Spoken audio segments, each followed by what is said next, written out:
E aí, beleza? Seja muito bem-vindo ao Boteco da Engenharia. Eu sou o Leandro. Hoje conosco está o engenheiro Daniel Breda. Daniel, já quero te agradecer de antemão por aceitar esse convite para participar desse projeto. Se apresenta para a galera aí, por favor. E aí, Leandro, beleza? Obrigado aí pelo convite, poder participar aí do Boteco. Para mim aí é um grande prazer aí ter recebido esse convite para participar. Bom, eu sou engenheiro eletricista, possuo aí cerca de 12 anos aí já de formação e boa parte da minha carreira aí trabalhei com engenharia de manutenção. E recentemente estou aí prestes aí a completar 2 anos aí trabalhando na área de prevenção de riscos patrimoniais, com engenheiro de campo aí, fazendo avaliação de riscos relacionados a equipamentos. Já trabalhamos juntos algumas vezes, né? Pelas minhas contas aqui, já foram umas 3 empresas que a gente trabalhou junto com engenharia de manutenção, né? Pois é, verdade, a gente já fomos colegas de trabalho aí em diferentes ambientes, né? E seja no ambiente privado aí, como até no ambiente autônomo, né? Mas aí, fala como que é o seu dia a dia hoje.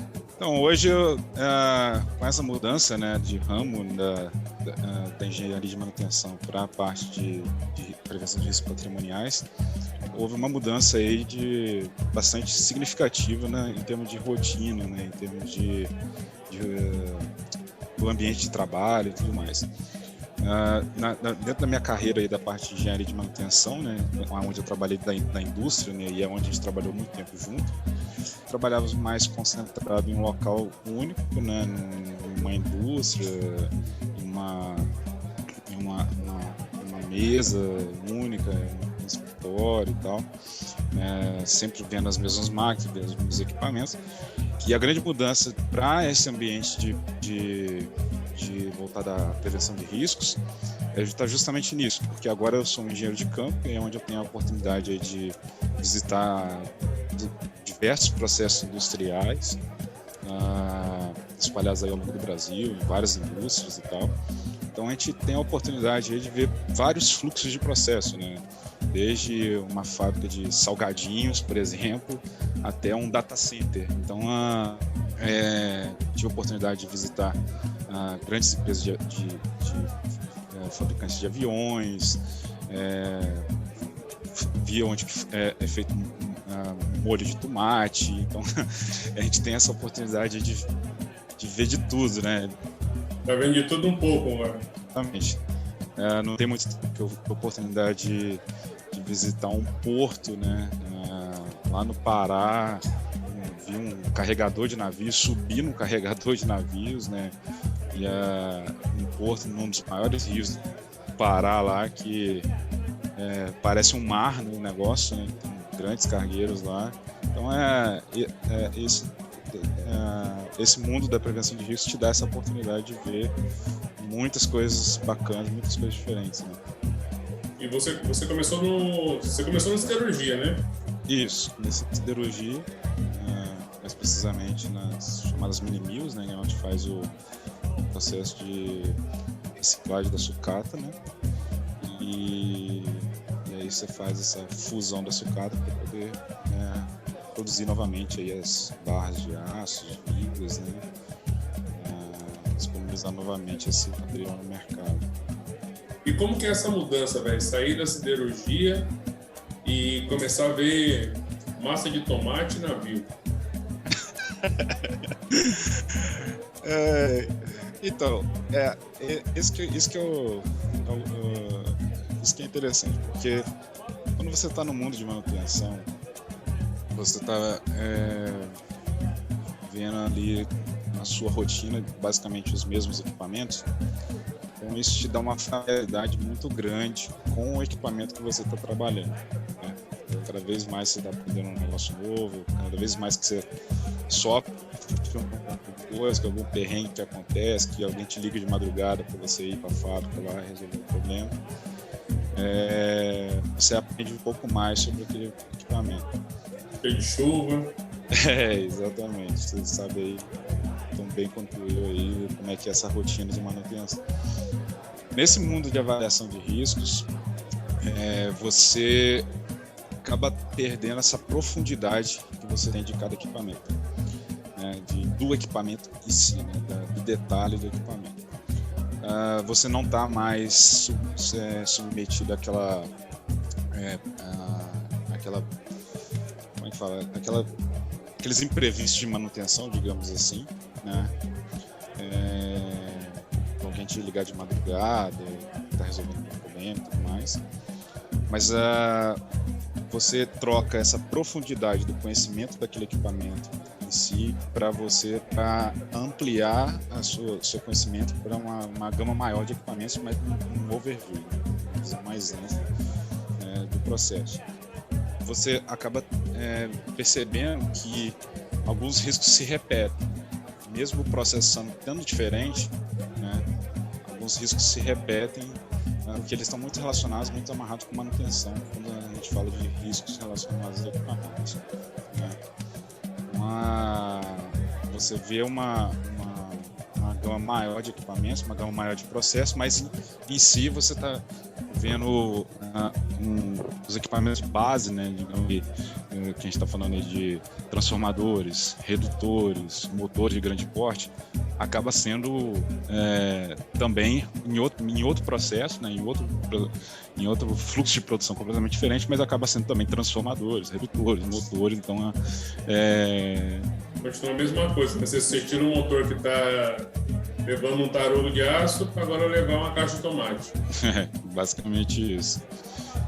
Então, mas aí você acaba tendo uma outra grande mudança interessante também, é que no mundo de manutenção você quer evitar uma parada, mesmo que essa parada seja de 20 minutos, certo? Certo. Então a sua sensibilidade para o impacto do processo é muito mais exigente, digamos assim, do que o mundo de prevenção de riscos patrimoniais, porque o que uma seguradora, né, vê são catástrofes maiores, né? Para nós de seguro, a gente não está tão preocupado em 10, 15 minutos de parada, né? A gente está preocupado em algo que vai levar, um mês para você restabelecer o processo, por exemplo, né? Vai depender muito do que é o lucro cessante do cliente, né? Aí a gente está entrando mais no detalhe da minha rotina, mas em suma o que eu quero pontuar é assim: o engenheiro de manutenção ele quer evitar a paradinha de 5 minutos, enquanto o engenheiro de prevenção de risco patrimonial ele quer evitar realmente as coisas grandes, né? As maiores dor de cabeça, digamos assim. E como você é formado em engenharia elétrica, e por ser eletricista, você foca só na parte de equipamentos elétricos ou você consegue olhar tudo? Não, dentro da minha rotina nós somos orientados a ver tudo. Então a gente é natural que pela minha formação eu tenha uma percepção, uma sensibilidade maior para riscos envolvendo equipamentos elétricos, mas na minha função eu olho também equipamentos mecânicos. Então eu olho os grandes redutores, eu olho caldeiras, né, caldeira de vapor, essas coisas. Então a gente também olha equipamentos mecânicos também. Considerando que você não olha direto no detalhe do equipamento, mas sim o impacto que ele tem no processo, né? Exatamente. E a gente olha como é que o nosso cliente produz o dinheiro dele, né? A gente olha o fluxo do dinheiro, né? A gente faz esse approach de processo, approach de sistema, olhando realmente para o cliente, dentro do processo do cliente, o que é mais relevante para ele. A gente tenta buscar os bottlenecks, né, os gargalos, né, do processo, quais são aqueles equipamentos que realmente, que se aquele equipamento quebrar, ele vai causar um impacto significativo, tanto em termos de perda de patrimônio, como em termos de lucro cessante. Quando o negócio é linha contínua, qualquer equipamento que para, ele para todo o processo. Tem alguém que é mais crítico? Vocês conseguem identificar isso? Bom, geralmente acaba que essa parte elétrica ela também é muito relevante, porque principalmente algum não tem, mas em todos vai ter uma subestação principal de entrada, né, digamos assim. Né? Então a gente tem uma sensibilidade muito grande quando se trata de transformadores grandes, transformadores de grande porte, cubículos também, às vezes, tipo, igual recentemente eu vi um cliente que ele tem 3 transformadores de entrada e ele está com uma carga reduzida porque houve uma redução de produção, então ele está com folga em termos de capacidade de potência, né, dos transformadores. Ele consegue relocar a carga de um transformador para o outro, em caso de acontecer algum problema em um desses 3 transformadores.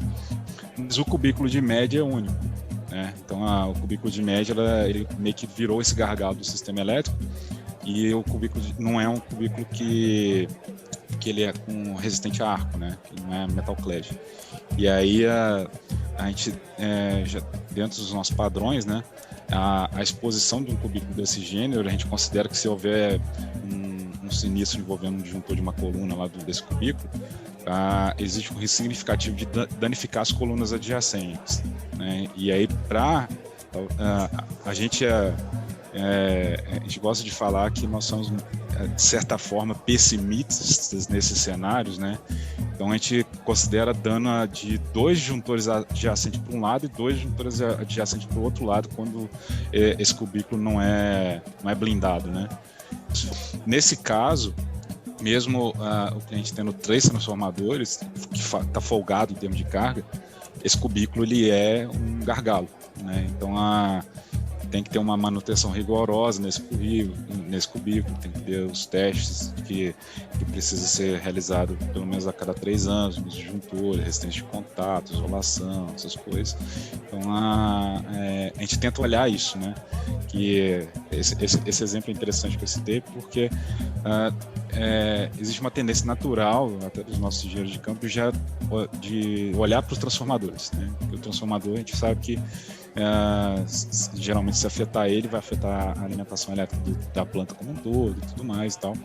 Então nesse caso o transformador não era um gargalo, mas o cubículo é, né?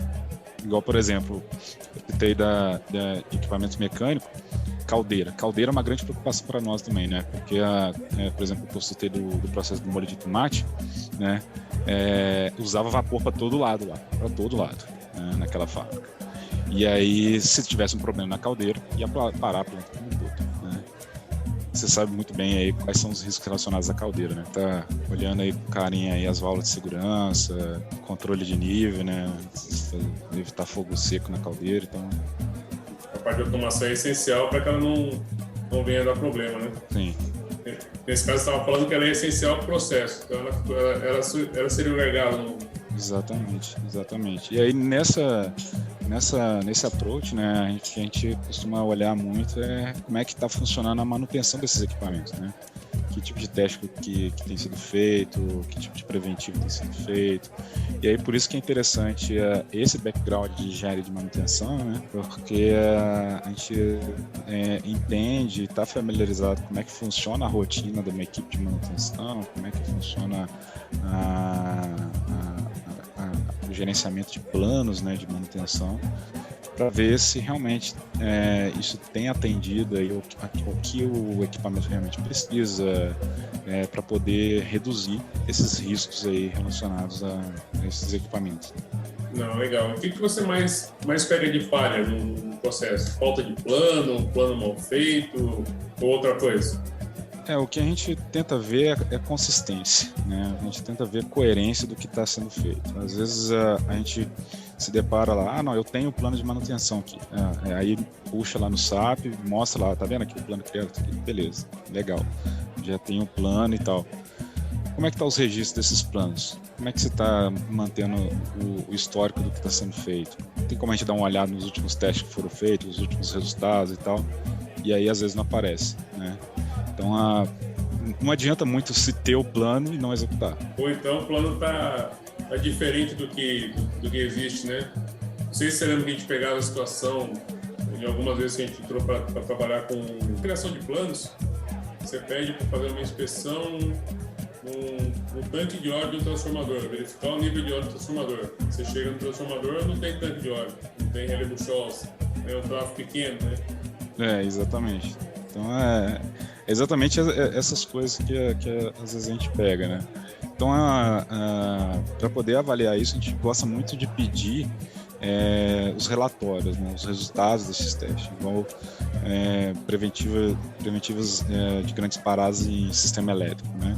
A gente sabe aí que sempre é gerado, né, um relatório, geralmente as contratadas que as empresas levam, vai gerar um relatório para o cliente do que ele viu, de qual que deu quanto que deu as leituras de isolação, as leituras do fator de potência do transformador e tudo mais. Então a gente sempre pede para dar uma olhada nesses relatórios, né? E aí, olhando esses relatórios, a gente já olha lá como é que está a consistência desses resultados, se existe até uma recomendação por parte da própria contratada, né, que realizou aquele teste, né, pegou, sei lá, uma baixa isolação em algum equipamento, uma resistência de contato alto em um disjuntor e tal. E aí, tipo, a gente pegou, tá reportado aquilo lá no relatório, né? Tá, você pegou essa resistência de contato aqui, o que você fez ou o que você já está programando de fazer para poder solucionar esse problema? E a gente sempre olha dessa forma, né? Busca olhar se tem um plano de ação para aquelas pendências que foram identificadas no relatório. Isso. O que a gente quer ver nas nossas visitas mesmo é a consistência, né? A gente não quer inventar a roda e tudo mais. Algumas coisas pega um pouquinho mais forte, né? Principalmente essa parte de prevenção de incêndio não é muito a minha área, é a área de outra equipe, né? Mas os engenheiros de risco de incêndio, eu sei que os padrões de risco de incêndio eles são até um pouco mais rigorosos do que as normas dos bombeiros pedem, por exemplo. Falando, volto novamente de equipamentos, o que a gente quer ver é a consistência, né, da rotina. A gente, é claro, a gente tem alguns testes mínimos que a gente quer ver, né, relacionados a alguns equipamentos, que a gente quer ver realmente uma consistência, né, que aquilo ali está programado de acontecer e está acontecendo, né, e que não tá acontecendo só para inglês ver, vamos assim, né, que realmente tem uma aplicação. O cara está fazendo direito aquilo ali e está analisando os resultados dos testes que são exigidos. Exatamente. O cliente realmente está tendo essa preocupação de analisar, de ver o relatório que está chegando para ele, né? Eu tenho certeza que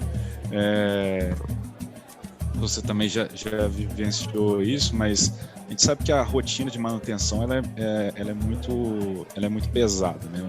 Um engenheiro de manutenção ele não está preocupado só com a grande parada, digamos assim. Ele está preocupado com uma série de coisas que está acontecendo o ano inteiro. Então, quando chega um relatório de grande parada para ele, é normal, assim, a gente até entende de acontecer assim do cara tipo alguma coisa lá, alguma notazinha de rodapé lá que apareceu no relatório lá que passou batido, né? Então, eu gosto até de falar nas nossas visitas que eu não tô ali numa posição de auditor, né? Eu tô ali numa posição de parceiro, né? Que a gente realmente entende que essa rotina de manutenção, a gente viveu isso e a gente quer chegar ali justamente para ajudar o cara a parar um pouco, né? Vamos parar um pouquinho essa aqui a sua rotina e vamos olhar comigo aqui como é que está esses riscos relacionados aos seus equipamentos. Vamos dar uma olhada de novo aqui no seu relatório da sua parada e ver se tem alguma observação que passou desapercebido e tudo mais, porque eu gosto de dizer assim para os nossos clientes que a grande diferença de um consultor da seguradora, auditor de NR10, NR13, por exemplo, é que a gente não está ali na intenção de achar os problemas, né? Pelo contrário, a gente está na expectativa de não achar, né? A gente não tem interesse em criar uma dor de cabeça para o cliente, a gente não tem interesse de fazer isso, pelo contrário, a gente quer realmente trabalhar junto e quando a gente escreve uma recomendação de algo adicional que deva ser feito, na intenção de algo que vai ser benéfico tanto para o cliente como para nós, né? Porque a gente sabe aí que não é de interesse nenhum aí, que não é interessante para nenhum cliente aí que uma caldeira sofra um fogo seco lá. Que acorde é um sinistro, né? Exatamente. Que isso aí vai ser um pesadelo na vida do cara, né? Então, que a gente quer evitar isso. Né? Eu acho que um ponto interessante que você falou é que algumas vezes o pessoal, quando está na engenharia de manutenção, não consegue focar, né, tirar aquela 1 hora para sentar e ler um relatório, ler no detalhe, ler na vírgula, um relatório bem feito que tem as recomendações.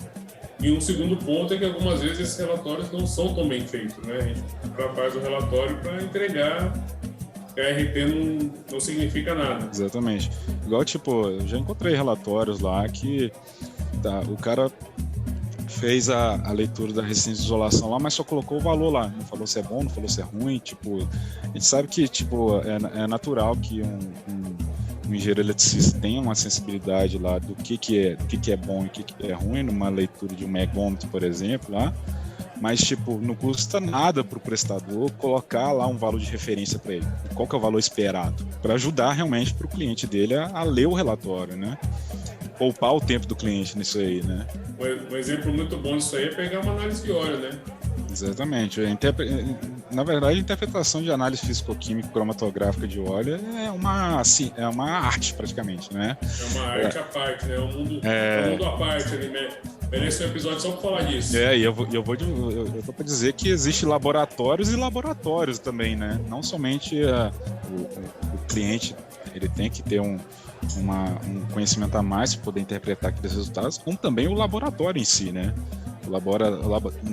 Não é qualquer laboratóriozinho aí de fundo de quintal que vai fazer realmente uma análise confiável, né? Tem que ser uma empresa conceituada, uma empresa de respeito aí para poder realmente ter uma confiança naquela interpretação, né? Daquelas amostras. É por isso que às vezes a gente pega uns relatórios que não tem muita informação, né? No seu dia a dia, você usa mais as normas brasileiras ou mais as normas internacionais? Na verdade, a gente usa a norma que a nossa própria empresa ela desenvolveu, né? Baseado nas principais normas internacionais e, igual eu citei, tem coisas que a nossa empresa é um pouco mais rigorosa que determinadas normas, do que o que determinadas normas dizem, né? Principalmente algumas normas que foram desenvolvidas para proteção de vida humana, né?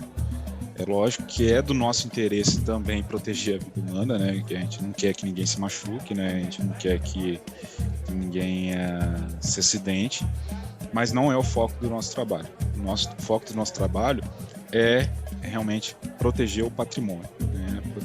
Minimizar o máximo possível as perdas de patrimônio dos nossos clientes. Então, o que acontece? Normalmente, as normas elaboradas pelos bombeiros, eles definem algumas regras, algo que tem que ser feito para proteger a vida humana, né?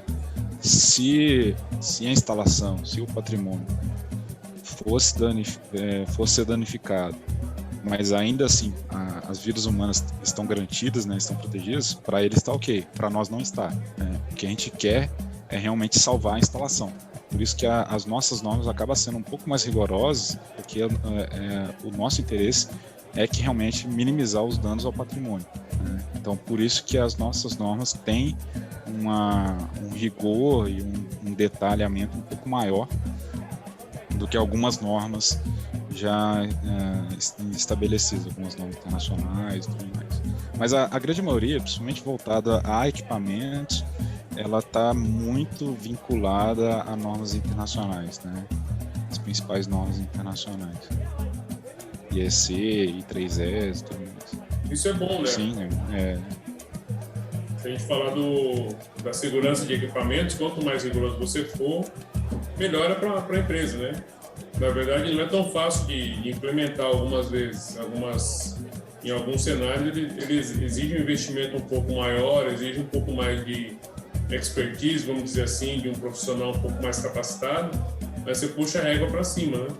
Você evita que ocorram grandes falhas. Igual, por exemplo, citando um exemplo que me vem à mente, né? Que eu questionei quando eu era cliente, quando eu recebi uma visita de um engenheiro de prevenção de risco na época, e aí na época eu questionei e hoje agora eu tô do outro lado da força, né? Mas, por exemplo, quando a gente se depara com um disjuntor de alta isolado SF6, que é muito crítico, né? Que a gente sabe que aquele disjuntor de alta ali, ele é gargalo, igual nós falamos, né? A gente pede que seja feito também uma amostragem do gás, pelo menos a cada 3 anos, para poder avaliar como é que está a qualidade do gás. Então, nível de umidade, como é que está nível de contaminantes, e aí a gente tem as nossas referências, né, de qual que é o mínimo que a gente máximo, na verdade, né, usando a palavra errada, o máximo de cada contaminante naquele gás, né? A gente não quer que o gás ali perca as propriedades dele, né? E aí aquele disjuntor venha a se danificar por conta da qualidade do gás, né? Isso é recomendado algumas vezes pelo fabricante também, né? Só que é difícil de fazer, né? Aquilo que a gente falou, tem que ter uma expertise, tem que ter você precisa de um profissional específico para fazer aquilo. Falando nessa linha de SF6, eu trabalhei com disjuntor SF6 e poucas pessoas faziam a coleta de gás porque não tinha um equipamento específico para fazer a coleta daquele disjuntor. A manutenção daquele disjuntor era uma pessoa ou duas que faziam. E a gente vê isso muito em alguns equipamentos, né? Se a gente falar de alguns transformadores, sim, existem alguns testes que são muito específicos. Quando a gente fala de cabos isolados, a gente viu e descobriu juntos alguns ensaios que são muito específicos, que detectam coisas muito boas. Essa expertise que a gente tem que procurar na engenharia, né? Às vezes não é o Joãozinho da esquina, o pedrecista lá que foi formado na escolinha ali, que consegue fazer isso, consegue te dar uma análise com mais detalhe, né? Por isso que a engenharia ela é importante nisso, né? Buscar esses profissionais que tenham essa expertise para fazer isso. Sim. E é até por isso que eu enfatizo, né? Eu gosto de enfatizar para os nossos clientes que também essa fala, né? Que você mesmo citou, que a gente recomenda esse ensaio, mas também que busque realmente alguém especializado naquilo para fazer, né? Não é qualquer um que faz, tem que ser alguém que tenha realmente conhecimento, de preferência o próprio fabricante, né? Envolver o próprio fabricante para poder fazer esse ensaio, porque realmente, quando eu estava no mundo da manutenção, para mim esse era um teste de comissionamento de equipamento novo, né? Um teste que somente era feito no fabricante e tal e tudo mais. E aí quando eu entrei para esse mundo da prevenção de riscos, realmente a gente tem essa preocupação para disjuntores que já estão operando também, né? Mas aí, de novo, né, tem que ver realmente qual é o nível de exposição e qual é o risco que aquele disjuntor representa. Se realmente faz sentido fazer esse tipo de ensaio. Até porque a gente gosta de alertar também para não imputar um problema em algo que não tem defeito nenhum, né? Porque se você chama qualquer um aí para fazer esse tipo de teste, tá arriscado o cara imputar um defeito no seu equipamento que ele não tinha. O seu equipamento está perfeito e foi mexer, não fez da forma correta e acabou comprometendo, né? Danifica um anel ring que tem no disjuntor, tá feita a arte. Exatamente. Então, mas também, a gente só recomenda esse tipo de ensaio se o equipamento dispõe de um ponto de amostragem, né, desse gás, se o equipamento dispõe de um ponto de coleta para isso. E também não é todo mês, é a cada 3 anos que a gente pede, né? Então, se é um equipamento crítico mesmo, se é um equipamento extremamente relevante para aquela instalação, eu penso que a cada 3 anos é algo que se justifica, né? Daniel, muito obrigado, cara. Acho que engrandeceu muito o conhecimento sobre a gestão de ativos, prevenção de riscos. E eu acho que a gente, vinculado com a engenharia de manutenção, a gente consegue dar muito suporte para que isso aconteça no dia a dia. Com certeza, Leandro. Obrigado aí. Novamente, para mim é um grande prazer poder ter sido convidado para poder participar do Boteco da Engenharia, né? E para mim foi muito bacana. Desejo sucesso aí ao podcast e ao trabalho que você tem desempenhado. E também um sucesso aí a todo mundo aí que tá ouvindo e tal, todos os ouvintes. E se alguém tiver alguma dúvida, alguma pergunta aí, pode deixar nos comentários alguma coisa, mandar um e-mail para você e tal, que a gente tenta responder aí. Então é isso, a gente fica por aqui. Estou te esperando no próximo episódio, espero que tenha gostado. Comenta lá no nosso grupo do Telegram quais são os temas que você gostaria de ver por aqui. Um abraço e até mais.